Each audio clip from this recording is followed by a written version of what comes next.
Hello, everybody. Welcome to another episode. Today, I'm here with the Real Estate Institute of Australia President Hayden. Hayden, thank you for contributing. Thank you very much, Witter. It's terrific to be here with you, and thank you very much for the invitation. Not a problem at all, not a problem at all. And especially thank you for sharing a little bit of an insight on the first few months in the president role. You were only appointed late last year, so the beginning of 2022 definitely shown to be interesting. So much has happened, and yeah, it would be good to hear some feedback on how you experienced those first few months and what you see in the future for the real estate industry here in Australia. Thanks, Witter. It has certainly been. I thought I was in for a bit of an easy ride when you're elected to the presidency at REIA. You're elected just towards the Christmas break on the 15th of December, and so it was quite a slow start. But of course, once everything recommenced mid-January, it's in the lead up to a federal election. We've had affordability very much in the spotlight nationally, particularly on the east coast of Australia. And of course, we've had the more recent times, the terrible floods in Queensland and New South Wales. But also, in an election year, there tends to be a lot of policies, federal policies that impact the real estate market. And this year, we're sort of waiting to see what sort of policies might fall out of the major parties in the lead up to the election. So there's certainly a lot going on for us to deal with. And of course, perhaps even most potently is as we recover and overcome the COVID-19 pandemic, which of course has featured pretty heavily over the last couple of years for Australian property. Mm-hmm. Yeah, it's certainly had. It was certainly interesting to see how that all played out in the start as well. Now, Hayden, what drove your decision to lead an organization like REIA? Good question. Look, I think I've always been interested in advocacy more generally. The real estate industry or property more broadly in Australia is such a significant part of our lives and our community, not just in Australia but around the world. And if we consider that the value of residential property in Australia has just passed $9 trillion, which puts other asset classes in Australia to shame, really.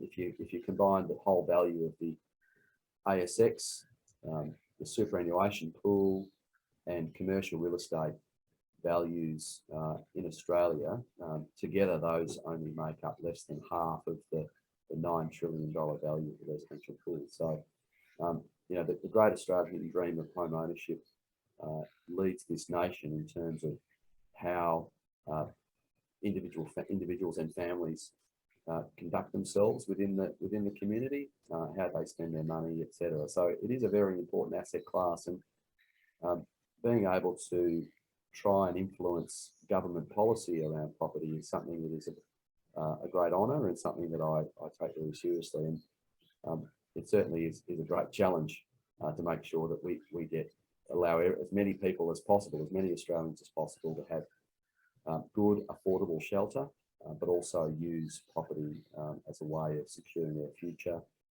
and for wealth generation over generations. Okay, all right. Well, that's a very honourable way of looking on to it, and trying to influence that. I know that the REIA Institute has a similar view on things. And I know that you've been the president of REIA as well in the past. So what is the relationship between the Australian Institute and the state counterparts? Is there cross collaboration, or are they really on their own? How does that work? Yeah, it's the way it works effectively is the state institutes, it's the federated model, the REIA, and so the state institutes, state and territory institutes are members of the national body. Effectively, it's a little bit the way that the federal government has the individual states. So the individual states run their own show to a certain extent within certain parameters. And then the national body, the REIA, takes care of other things. The REIA is very much a policy development and advocacy body. That's effectively all it does. It does some fun things as well. It does the National Awards for Excellence, of course, as well as the Australasian Auctioneering Championships with our New Zealand cousins involved in that.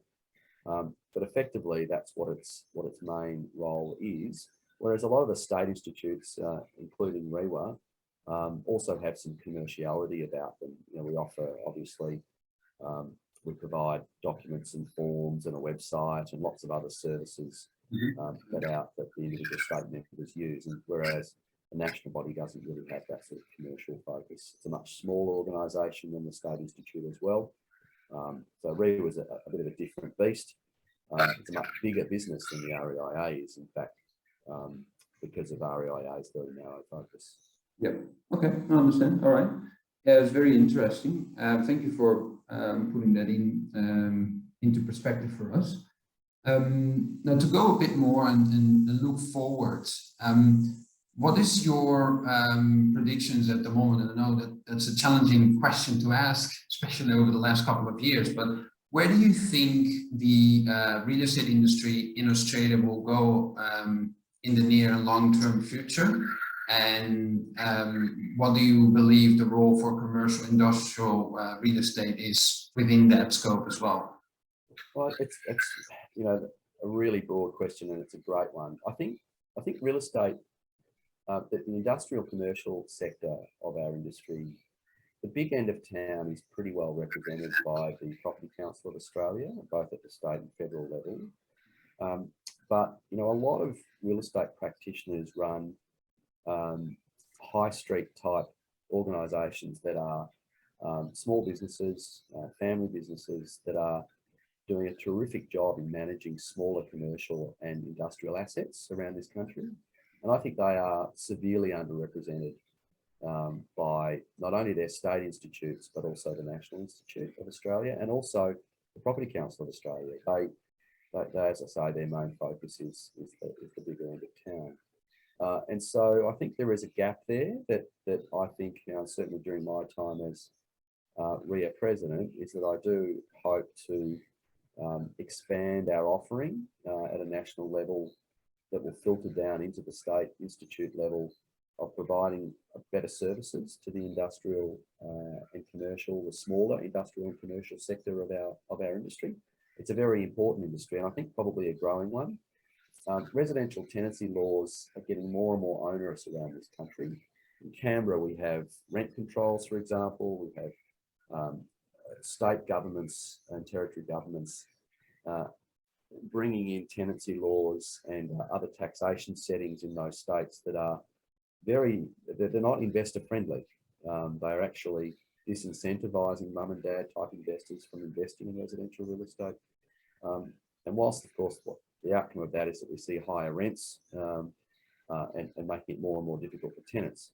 But putting that aside for one moment, I think that mum and dad investors therefore are looking elsewhere to invest their monies, and they might, and what we're finding is that looking for investors where they get a good solid return, and that's the commercial, often it's the commercial and small industrial sector. And so I think that's what we're seeing as a developing trend. And generally speaking, the very large multinational corporation agencies tend not to be, you know, that focused on those sort of localized, highly localized small investor markets. And I think that allows for an opportunity for real estate agencies who have a good understanding of commercial industrial operations, but don't really focus on it. And I think that will be an emerging trend for our industry as time goes on. That's one side of it. I think on the other side of it, probably the residential market is likely to peak this year, particularly in the face of rising inflationary pressures and interest rates. Sydney, Hobart markets, notwithstanding the flood issues in Brisbane, I think those markets will probably start to slow a little. Melbourne, I think, will do quite well this year emerges from being the most locked down city in Australia and international borders start to open. Perth, I think, is undervalued, only grew at a much lower rate in 2021 compared to the East Coast. Now that the borders are open as of last night or the night before, then of course I think that we'll start to see more people come into Western Australia and investors start to look at WA as a future growth opportunity as the East Coast markets peak. And so I think that's probably what we'll see as a trend going forward for the rest of this year. Okay, all right. So with that, you'll have certain priorities that are important for investors. What do you think is their number one priority if you know, for people that already are investing or want to go and invest in the Australian market? I think policy settings at a federal level around taxation are very important. You know, it's the first time, as we head into the federal election this year, it's the first time in 6 years that we have bipartisan policy settings at the federal level that leave capital gains tax settings and negative gearing settings alone. They're not, Labor has officially dumped, federal Labor's dumped their policy around making some changes to those very key investor-friendly policies. And so I think that will be part of the reason why I think investor activity in real estate will remain quite strong, irrespective of the type of investment or the type of property that investors are investing in. You know, we've got to remember that 80% of all investors are mum and dad investors. You know, and of that 80%, 70% of them own one property. Often it's a residential property. I do think there'll be a push towards buying small commercial or industrial properties, as I said earlier, as residential tenancy laws become more onerous and less investor friendly and more tenant friendly. So that's an important trend I think to watch. But I think, you know, stable policy settings around taxation is an important factor going forward. And I would be surprised to see, even if Labor does win the next federal election, I would imagine that they won't be straying into the negative gearing taxation settings during their first term.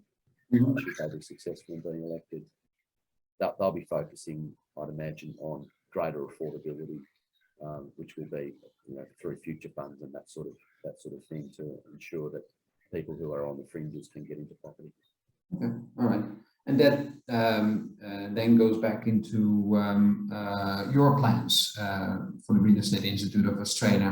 What you mentioned before, that you want to, you know, make sure that everybody has a roof above their head, and that must be something that you really want to push for, especially short and long term.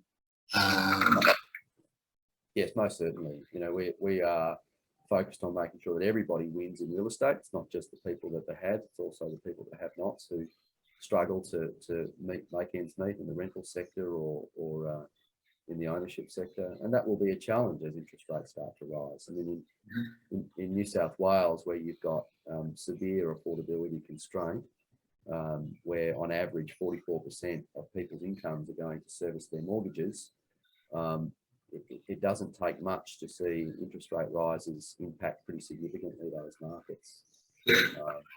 So, you know, that will be very interesting to see how that plays out over the next 18 months to 2 years as we are in an upward trajectory for interest rate rises, I'd imagine. But rental affordability is another issue, of course. And it all goes to supply, which of course then filters down to local government at the local government and state government level, where, you know, we simply need greater flexibility for developers to more adequately and more cost effectively deliver affordable housing for the community. You can't leave that to government alone. Of all the residential housing in Australia, 27% of it is residential rents owned by individuals. 3% of it is social housing. So for every one house that the government provides, the private sector is providing far more housing for those that need affordable housing. And the more you whack them with policies that are unfriendly to that investment group, then the worse affordability gets, and you end up with situations like you've seen in Canberra, where rental affordability is the worst in the country, simply because they have they have strict taxation settings that basically keep investors out of those markets. Okay, no, I understand. All right. To finalize the interview, and thank you for your time so far.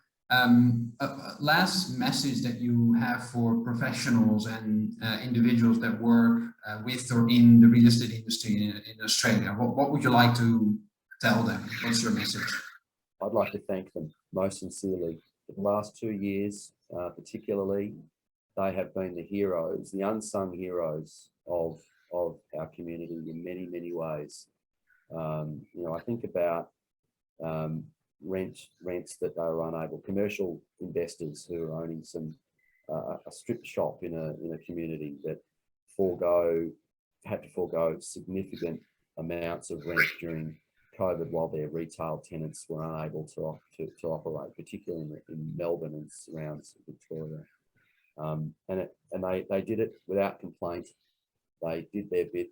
The real estate agents that serviced those clients managed the severe challenges that COVID brought to our communities, and they did it without complaint. Real estate property managers, for example, in the residential sector, managed very difficult circumstances for their landlords, as well as individual tenants. And that's not just physically having to move around and move from one property to another. They manage that beautifully, but also the non-payment of rents and the repayments of rents when the borders opened up. I mean, it has been a very challenging time operationally for real estate agents, despite the very strong, buoyant market conditions. I think they have innovated. Look at online auctions suddenly that had to develop, where you've got auctioneers effectively running auctions in front of their iPads. Just a magnificent industry that we work in. I think all practitioners should be very proud of what they've achieved in the last 2 years, particularly with the challenges of COVID. So that's my message to them, is to thank them. Thank you for the contribution that you make to our community each and every day. The support that real estate practitioners give their communities each and every day, whether it's supporting the local footy club or other charities that are around. Without real estate practitioners and real estate agents, the community would be a much poorer place. Yes.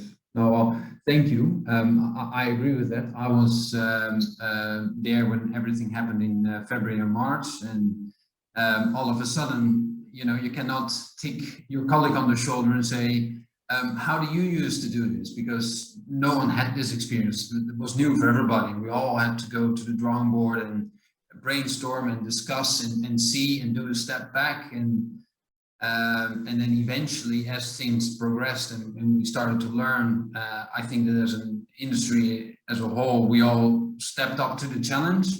And I think that we did a terrific job. So I agree with that. And on behalf of my colleagues in the industry, thank you for your kind words.